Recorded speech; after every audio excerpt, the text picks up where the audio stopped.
एक घर में किसी न किसी बात को लेकर अक्सर लड़ाई या झगड़ा हुआ करता था और उसके यहाँ जो है लड़ाई झगड़ा करने के लिए कोई वजह नहीं होती थी और कई बार तो बेवजह झगड़ा भी हो जाया करता था। एक दिन पति और पत्नी ने कुछ इस कदर झगड़ा बन जाता है कि पति अपनी पत्नी का कत्ल करने के बाद उसके लाश को एक सूटकेस में पैक कर देता है और करने के बाद वो घर से बाहर निकल जाता है और उसकी लाश को ठिकाने लगाने के लिए उसने जैसे ही उसने उस सूटकेस को पकड़ने के बाद जब वो सूटकेस को जो है कोशिश कर रहा था उठाने के लिए, तब तक उसका हैंडल टूट जाता है और टूट जाने के बाद वो काफ़ी परेशान हो जाता है और सोचता है कि यह अब सूटकेस कहीं नहीं जा पाएगा या दूसरा सूटकेस अगर मिलने का वक्त लग जाएगा तो यहाँ से निकलने के लिए, यहाँ से भागने के लिए कोई, हालांकि उससे पहले वो उस कमरे की साफ़ सफाई भी कर चुका था और साफ़ सफाई करने के बाद उसको एक अच्छा सा खासा सा वक्त मिल जाता है।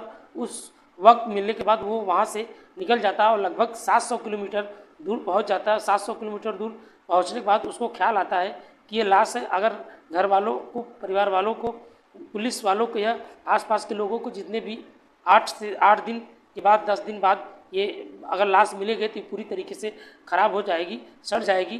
तू या मेरी बेबी, इस तरीके से परिवार वालों को सूचना खबर दे दी जाती है ताकि अंतिम संस्कार उसकी कर सके और सूचना देकर खबर देता है और बताता है कि देख लो अंतिम संस्कार कर देना। इसलिए वो वक्त पहले ही मैं बता रहा हूँ ताकि कहीं इस बॉडी वो ख़राब ना हो जाए। लोगों को जब इस कहानी के बारे में सुना तो लोगों को यकीन नहीं हो रहा था। पहले तो एक ऐसे रिश्ता बनाया जिसको बनाना ही नहीं चाहिए और रिश्ता जब बनाने के बाद उस रिश्ते को ज़्यादा वक्त नहीं चल सका और निभा नहीं पाते हैं तो कत्ल कर बैठते हैं और इस कत्ल की गूंज पूरे हिंदुस्तान भर में इस कदर फैल जाती है कि एक पति ने अपनी पत्नी की हत्या करने के बाद उस लाश को सूटकेस में पैक कर दिया। नमस्कार, आदाब, सत श्री अकाल। भदोही प्लस में आप सबका स्वागत है। मैं आपका दोस्त अमित कुमार। आज हम सच्ची घटना का जिक्र करने वाले हैं। दरअसल ये सच्ची घटना शुरू होती है कर्नाटक की राजधानी बेंगलुरु का एक इलाका लगता है जिनका नाम हुबली माबू होता है। माबू हुबली जो है पुलिस कंट्रोल रूम थाने में फ़ोन पहुंच जाता है और कहते हैं कि आपके इलाके में एक डेड बॉडी जो कंबन हल्ली का एक जगह लगता है, वहाँ पे एक जो है फ्लैट के अंदर लाश रखी हुई है और आप जाकर उसे, जैसे ही हुबली पुलिस वहाँ पर स्टेशन सूचना मिलती है, पुलिस वहाँ से मौके पर पहुँचती है और देखने तक के लिए उस फ्लैट तक बाहर से जो है ताला लगा हुआ था। मकान मालिक को बुलाया जाता है। मकान मालिक से जो है कहा जाता है इसकी चाबी हो तो इससे ठीक है, नहीं तो हम इन ताला को तोड़ने के लिए मजबूर होना पड़ेगा। जैसे ही पुलिस वाले उस घर के अंदर एंट्री करते हैं, उस प्रवेश करते हैं, उसी बीच बाधा बन रही, चाहे ताला हो या दरवाज़ा, उन्हें रास्ते से हटाने में पुलिस वालों को अंदर प्रवेश करते हैं। और तो घर के अंदर ऐसा नहीं लग रहा था कि जैसे यहाँ कोई कत्ल हुआ, या यूँ कहिए कि पुलिस वालों को लग रहा था कि शायद कोई झूठा सूचना दिया है। लेकिन पुलिस वालों ने जब गुमराह करने के लिए ये कहानी रची गई, लेकिन पुलिस वाले पूरे घर को जब बारीकी से देखना शुरू कर दिया जाता है, जब वीडियोग्राफी कराई जाती है तो उसमें पुलिस को कुछ अधिकारी भी पहुंच जाते हैं और बात करते करते बाथरूम तक पहुंच जाते हैं। और बाथरूम के अंदर जब पुलिस वाले पहुंचते हैं तो वहाँ पुलिस वालों का एक सूटकेस रखा मिलता है और उस सूटकेस को देखकर उन्हें ये सहज अंदाज़ा लगा दिया था कि हो ना हो इसके अंदर किसी ना हैंडल है और वो भी टूटा हुआ। ऐसी स्थिति में उस सूटकेस को जब खुलवाया जाता है तो खुलवाने के बाद पता चलता है वाकई में एक लाश पड़ी है और ये 32 साल की एक लड़की जिसका नाम होता है गौरी अनिल सावेंकर ने जो है मास मीडिया कम्युनिकेशन के अंदर एक ग्रेजुएशन की थी और यहाँ वो बेंगलुरु में रहा करती थी।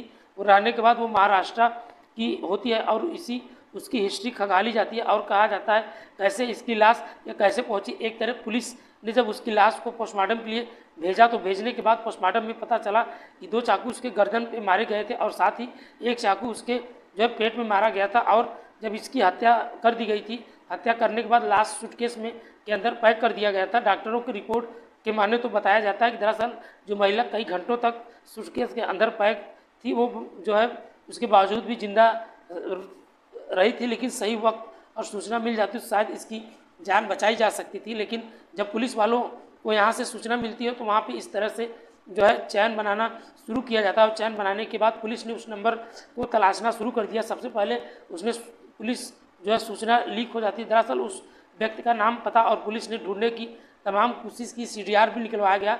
मोबाइल नंबर जब सर्विलांस पे लगाया जाता है तो सर्विलांस पे पुलिस का नंबर लगा दिया जाता है। और इसी बीच यहाँ से यानी बेंगलुरु से लगभग 724 किलोमीटर दूर एक महाराष्ट्र का जिला लगता है सतारा का ही एक इलाका लगता है सिरवाल। होंडा सिटी के अंदर जो है एक व्यक्ति बेहोश जैसी हालत में था और ना तो कोई उसका मूवमेंट कर रहा था, लेकिन कार में ऐसी जगह कार खड़ी थी जिसमें लोग आने जाने में दिक्कत थी। तभी स्थानीय पुलिस ने सूचना दी जाती है और होंडा सिटी के में जो है इसमें कोई मूवमेंट नहीं हो रहा था। उस व्यक्ति आकर बैठा हुआ था और आज आवाज़ लगाते हैं वो सुन भी नहीं पा रहा था। पुलिस के अंदर जब खुलवाया तो उसके अंदर पता चला कि राकेश जो है खेड़कर नाम का एक व्यक्ति है जिनकी उम्र लगभग 36 साल की आसपास, उसे तत्कालीन प्रभाव के नज़दीकी हॉस्पिटल में लेके जाया जाता है। उस व्यक्ति की इलाज शुरू होती है। डॉक्टर लोग कहते हैं इसे जो है फिनाइल जैसी कोई जहरीली पदार्थ पिला दिया गया जिसकी वजह से इसकी तबीयत बिगड़ गई है, ख़राब हो गई है। सही वक्त आए हॉस्पिटल में लेकर आ गए और हम इनसे जल्द से जल्द होश में ला देंगे। अब डॉक्टर लोगों का अपना काम करना शुरू कर देते हैं। आखिरकार उस लड़के को जिनका नाम राकेश खेड़कर होता है, वो 36 साल का व्यक्ति होता है, उसे होश आ जाता है और होश आने के बाद जो है पता चलता है कि दरअसल इधर वो राकेश खंडेकर उधर गौरी जो है जो गौरी का पोस्टमार्टम चल रहा था और उसका एक हॉस्पिटल के अंदर चल रहा था और उससे पूछा जाता है कि पूरी कहानी क्या है। शुरू में जो है बताने के लिए कोशिश करो लेकिन उससे शुरू कहानी पूछी जाती है तो वो बताता है कि कई साल पुरानी बात है। गौरी अनिल सामवेकर उसकी बुआ हुआ करती थी, सगी बेटी हुआ करती थी।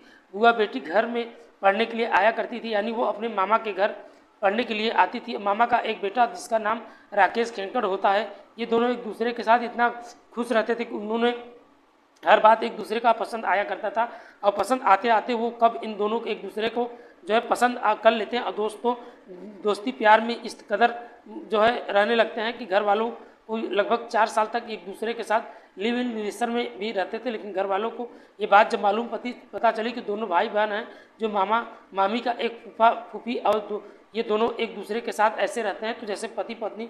हालांकि घर वालों का परिवार वालों का इस रिश्ते के बारे में कोई जानकारी नहीं थी, लेकिन 4 साल बीत जाने के बाद अब 2 साल पहले 2023 में इन दोनों ने शादी का फैसला लिया और जैसे ही शादी करने का फैसला लिया, लड़की के परिवार वालों ने इस बात पर जब पता चला तो लड़की के परिवार वालों का इस बात का विरोध किया। उन्होंने कहा कि वो तुम्हारे भाई है और तुम्हें भाई से शादी करने का ये सही नहीं होगा।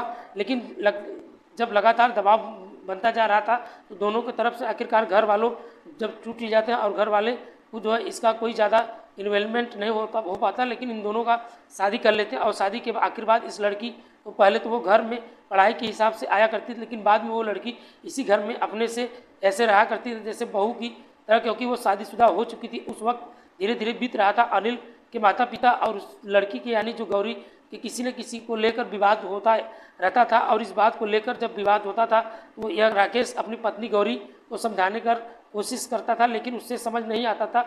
अब लगभग 2 साल 2 महीने बीत चुके थे। ये मार्च का महीना चल रहा था, अंतिम महीना ये जनवरी का भी बात है जब ये दोनों फैसला ले जाते हैं। महाराष्ट्र छोड़कर वो बेंगलुरु चले जाते हैं और इसी फ्राम में होम की एक ऐसी नौकरी मिल जाती है। ये प्रोजेक्ट मैनेजर का काम किया करता था। जो लड़की है वो पत्र पत्रिकाओं का जैसे कोर्स कर रही थी, वो भी नौकरी की तलाश में लगी हुई थी। उसने सोचा क्यों ना हो बेंगलुरु में नौकरी कर लूँगी, लेकिन उसे नौकरी नहीं लग रही थी। और ये दोनों जब साथ साथ रहने लगे तो किसी न किसी बात को जो है चिक बाजी होता या झगड़ा हो जाया करता था, क्लेश अक्सर किया कर हो ही जाता था। इतना राकेश जो इतना क्लेश होने लगता था एक दूसरे से, किसी न किसी बात को लेकर किसी न किसी से वो झगड़ा शुरू हो जाता था। आखिरकार 26 मार्च 2025 को रात आती है, चावल बनाए थे और खाने में एक सब्जी बनाई जाती है। खाने में अचानक इन दोनों के बीच एक विवाद शुरू हो जाता है और कहासुनी भी शुरू हो जाता है। गौरी होती है वो आरोप लगा रही थी कि तुम तो अपने काम करते हो और पूरा दिन भर घर के अंदर मैं बैठी रहती हूँ, मेरी नौकरी नहीं लग रही है यार,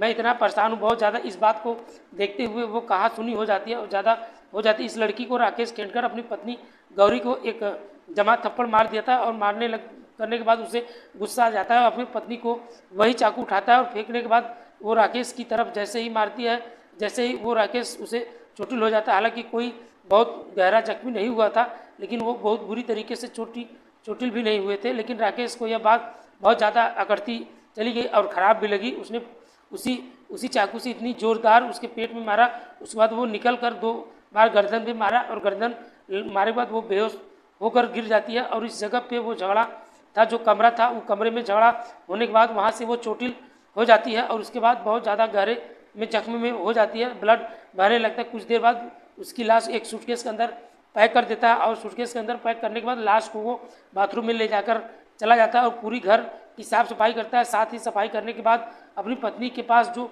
बाथरूम में उसकी लाश रखी हुई थी उसके पास बैठकर बहुत सारी बातें करता है और कहता है, तुम अगर शोर नहीं मचाती तो तुम्हें मुझे परेशान नहीं किया होता तो आज तुम्हें मैं इतना दुखी न किया होता और ये पूरे परिवार ये एक दूसरे को दूर न किया होता और शायद यह तुम न देखती। और कम से कम घंटों तक अपनी पत्नी के पास बैठकर ऐसे ही बातचीत करता रहा और रात के लगभग काफ़ी बीत जाता है और 26 तारीख की रात को निकल जाता है। लगभग 734 किलोमीटर दूर का सफ़र तय करता है और उसी बीच उसका नंबर बंद होता है और पूरे में लगभग 50 मीटर दूर से ही था सिंतरा का एक जगह लगता है, वहाँ के रास्ते में रुक जाता है और रंग रुकने के बाद मेडिकल स्टोर पे जाता है, वहाँ से फिनाइल लेता है और घर में जो है जो सारा कारपेट होता है वहाँ साफ़ सफाई करता है। उसकी फिनाइल को पीकर सड़क के बीचों बीच जाकर अपनी गाड़ी को खड़ी कर लेता है और कुछ लोग स्थानीय पुलिस को सूचना दे जाती है। इस तरह से घर वालों को यकीन नहीं होता, उसके माता पिता को, साथ ही उस लड़की के भाई को, यहाँ तक यह रहती कि पड़ोस में सूचना दी जाती है। इस तरह से एक लाश रखी हुई है और जाकर उस लाश को उठवा लिया जाए, अंतिम संस्कार करवा देना चाहिए ताकि लाश सड़े या गले न, जितना जल्दी हो इस पर कार्रवाई करना। पुलिस को भी ये सूचना दी जाती है क्योंकि हत्या करके चला जा रहा पुलिस सीडीआर की मदद से उसे आखिर रात ढूंढी निकालती है। जब मिलता है तो हॉस्पिटल में पहुंचता है और ये पूरी कहानी उसने सुनाई। कहानी सुनाने के बाद वो लोगों को बड़ी हैरानी की बात ये थी कि पहले कोई भाई बहन का प्यार हुआ करता था, प्यार होने के बाद शादी कर लेते हैं, शादी के बाद एक दूसरे के लिए इतना नफरत कैसे हो जाए तो कत्ल को बैठ जाता है। और ये कैसा प्यार है, जिन्होंने कैसे रिश्ता या एक दोस्तों कैसा रिश्ता है, इसके बारे में दो लोगों को सोचने पे काफ़ी मजबूर हो जाते हैं। दोस्तों, इस पूरे घटना को सुनाने का उद्देश्य किसी को परेशान या किसी का दिल दुखाना नहीं था, बस आपके साथ शेयर करना था। हालांकि उसके बाद जो गिरफ्तार होता है उसे जेल भी भेज दिया जाता है, लेकिन मृतक अंतिम संस्कार बेंगलुरु के अंदर कर दिया जाता है। लेकिन अब इस घटना के बाद जो है पछतावा हो रहा था, पछतावा होने के बाद कोई फ़ायदा नहीं हुआ क्योंकि ज़िंदगी बहुत आगे बढ़ चुकी थी, वापस तो नहीं लौट कर आएगी। लेकिन अगर पता चले अगर लौट कर आ नहीं रहे तो दोस्तों जाते जाते कुछ इसमें जो घटना हुई थी वास्तव में काफ़ी भयानक घटना हुई थी। दोस्तों, आशा करते हैं आप लोग खुश होंगे, सेफ होंगे, सुरक्षित होंगे, अच्छे होंगे। मिलते हैं नेक्स्ट में, आज इतना ही। आप अपना सपोर्ट और प्यार ऐसे बनाए रखिए। तब तक के लिए बाय बाय, गुड नाइट, जय हिंद दोस्तों।